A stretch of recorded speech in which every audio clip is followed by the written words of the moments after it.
सूबाई वजीर शर्जील मेमन ने पीपल्स बस सर्विस की ऐप 22 जून से लॉन्च करने का ऐलान कर दिया। कराची में शर्जील मेमन की ज़ेर सदारत महकमा ट्रांसपोर्ट और NRTC के हुक्काम का इजलास हुआ, जिसमें peoples bus service intelligent transport system के तहत चलाने और ऑनलाइन सिस्टम से जोड़ने का फैसला किया गया।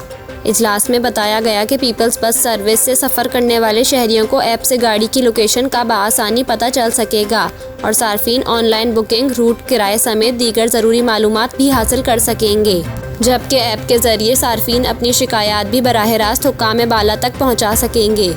इजलास में बताया गया कि इंटेलिजेंट ट्रांसपोर्ट सिस्टम के तहत पीपल्स बस की मॉनिटरिंग होगी।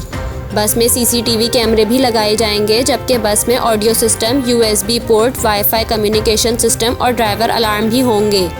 इजलास में बताया गया कि 20 ग्रीन बसें 20 अगस्त तक पाकिस्तान पहुंचकर पीपल्स बस सर्विस का हिस्सा बन जाएंगी।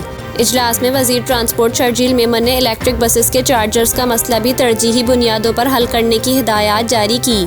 इजलास में हैदराबाद में हाला नाका से केसाना मोरी तक पीपल्स बस सर्विस चलाने और लियारी एक्सप्रेस वे पर पीपल्स बस सर्विस चलाने से मुताल्लिक मजीद सर्वे करने पर गौर किया गया। इस मौके पर शर्जील मेमन ने कहा कि आवाम को बेहतरीन, आरामदा और सस्ती बस सर्विस की फराहमी यकीन बनाई जाएगी। सिंध हुकूमत आवाम की सफरी तकालीफ का खात्मा चाहती है, इसीलिए कराची, हैदराबाद, लाड़काना, सक्खर और मीरपुर खास के देही इलाकों को पीपल्स बस सर्विस के जरिए शहरी इलाकों से जोड़ा जाएगा।